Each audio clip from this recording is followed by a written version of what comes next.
Hello everyone, social skills coach Michael Knight here, and today I'm going to be talking to you about the concept of having an execution mentality. Now, whether it's in work, business, networking, or dating, those that have an execution mentality are going to drastically outperform everyone else. Throughout the years, I've had the fortune of meeting, working with, and working for a lot of exceptional people, from a high school student who started his own six-figure landscaping company, all the way up to CEOs such as Elon Musk. And then during these years, I've also met a lot of people that I'll describe as being exceptionally unexceptional, yet they still had quite a bit of success. And in these cases, I was actually even more intrigued because I thought, what are these people doing that is more than compensating for all the bad decisions or the self-sabotage that I'm witnessing? Like on the most extreme level, it seemed like some of these people were self-sabotaging and, shooting holes in their own boat, yet relatively, they're still doing pretty well. And what I discovered was a lot of it came down to having an execution mentality. In the time that it would take maybe one normal person to deliberate over making one decision, these individuals have had already made 10 decisions. And now for the very talented among the individuals, they often made the good decision, as well as had contingency plans in place if things went awry. And the untalented individuals, in addition to maybe having very good social skills and being able to schmooze with people, they also normally had a very competent second layer of individuals working directly under them that could run around and pick up the pieces when they made a mess and, put their fingers in the holes in the dam and keep everything from falling apart. Even if these individuals only made a good decision 2 out of 10 times, they were still consistently executing, and they had a team of people to clean up their mess when they made a mistake. In a past video, which I'll link to above, I talked about the concept of asymmetric risk, which is limiting your downside while maximizing your positive returns. It was these competent teams that could limit the damage from bad decisions that allowed such leaders to constantly take so much risk and strike at every opportunity that came along. My point is not to become a person who just acts recklessly and then drops the consequences into the laps of other people. My point is to highlight the power behind having an execution mentality. If you can find a way to limit the downside of an action, or you're already in a situation that has a limited downside, the simple willingness to make a move and act can result in great returns and gains. If you're a subscriber to this channel, then I already believe that you're probably of above average intelligence and you're able to gather information and data and make well-educated decisions. And since we're probably talking on a similar wavelength and you're understanding me, then your problem and issues are probably similar to mine, where the problem isn't so much making the decision, but it's more risk avoidance and not being willing to pull the trigger and act when there's a potential opportunity in front of you. As a person who used to work on satellites and rockets, these are the type of projects that are very unforgiving to making mistakes. After you launch a rocket, you can't just pull it over to the side of the road, pop the hood, and check out what's wrong. Things need to be perfect from the start. So it's very useful to double, triple, quadruple check everything before you execute a mission. Now in these cases, these are the proper way of doing things. But not everything in life is rocket science where a small mistake can result in a catastrophic fireball. Often perfection is not necessary, and there's never a perfect time to act, but the best time is as soon as possible. It's common to suffer from what is known as analysis paralysis, where you overthink everything to the point that it prevents forward motion.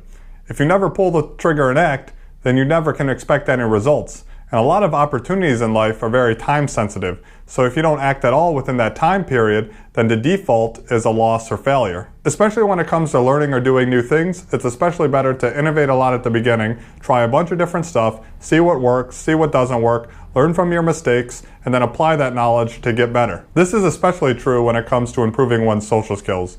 The more you interact with people and the more interactions you have, the quicker you'll learn and get better. And what's the downside to introducing yourself to someone new or asking them out on a date? Practically nothing. It's not like you're investing millions of dollars or signing a contract for an acquisition or merger. You're literally just spending a few minutes talking to them.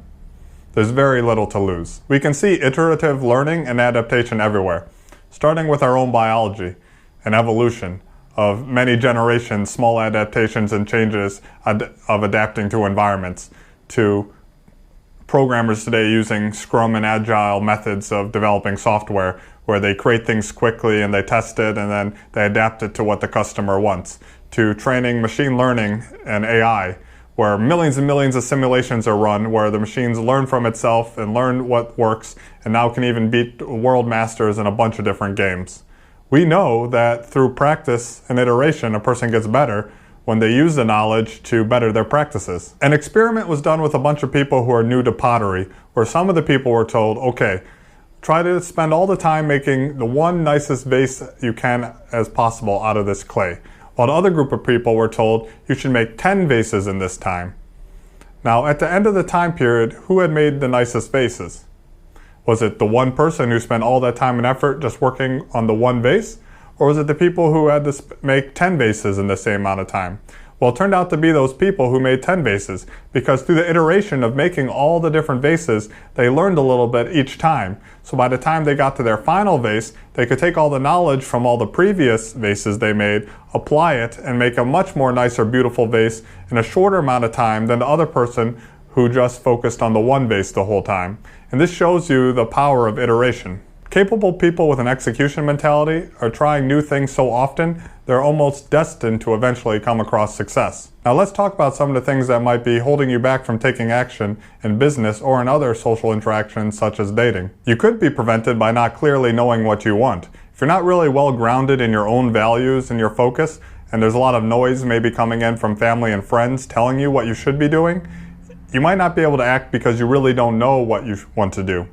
And this can be remedied by a lot of self-reflection, as well as trying a lot of new things and getting a lot of new experiences, where it can help you form an opinion and idea of what it is the things you really valued and the direction you want to head in. But primarily, we often do have an idea of what we want, but it's our fear of loss and failure that is holding us back. And again, I covered this in that other video on asymmetric risk, where we often misperceive what the real risk is, and the real risk is often a failure to take action over a long period of time. So in cases where there is very little to lose, such as socializing with new people, those that have an execution mentality can create connections and find new opportunities and take advantage of them at a rapid rate. The willingness to take action and repeatedly go for what you want far outweighs other factors such as intellect and natural skill. Because if you never take action, you can never expect any results. And when it comes to things like improving one's social skills, there's not even a potential downside, only a tremendous upside. So if you want to become a person who has the confidence to ask for that promotion that you know you deserve at work, or has the skills to ask on dates the people that you always wanted to be in relationships with, then I recommend you check out some of the resources that I'll link to in the description below. And for those of you super serious about getting this area of your life handled, I provide both in-person and online coaching, which you can apply to by following a link in the description below. Those of you who become Patreon subscribers will get unlimited access to my Enhanced EQ online video course. Please remember to like this video and subscribe, and I'll see you next time. Till then, ciao.